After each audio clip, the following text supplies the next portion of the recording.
C'est à vous, Gérald Darmanin fait une précision qui pourrait froisser Rachida Dati. Sur C'est à vous, Gérald Darmanin défend son authenticité dans un documentaire et glisse une pique à Rachida Dati. Retour sur cette scène. À quoi ressemble vraiment le quotidien d'un homme politique? Une question floue pour de nombreuses personnes, qui ont parfois du mal à s'imaginer les coulisses de la vie d'un ministre. Car derrière le costume de ministre, se cachent souvent des personnes comme les autres. C'est du moins ce qu'a voulu prouver Gérald Darmanin, dans le documentaire Tempête, 100 jours dans les tourments du ministère de l'Intérieur, qui sera diffusé le 6 juillet sur France 5. C'est en partie pour parler de ce documentaire qu'il a été invité sur le plateau de C'est à vous, le mercredi 2 juillet. S'il a échangé sur des sujets délicats, comme la réforme de la justice, la crise dans les prisons ou encore la présidentielle à venir, il a aussi montré une autre image de lui, celle qu'il arbore dans sa vie privée.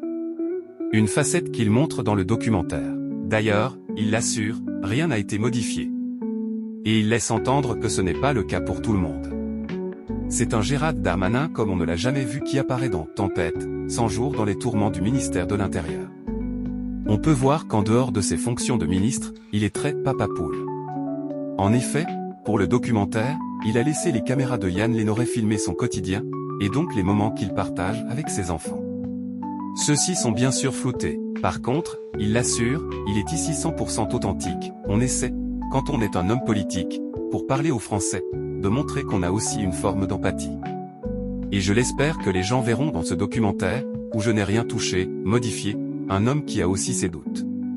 À travers cette phrase, Gérald Darmanin lance-t-il un tacle à Rachida Dati. En effet, au début du mois de juin, un numéro de complément d'enquête a été consacré à la ministre de la Culture, en revenant sur les moments forts de sa carrière, positifs comme négatifs, ainsi que ses ambitions politiques.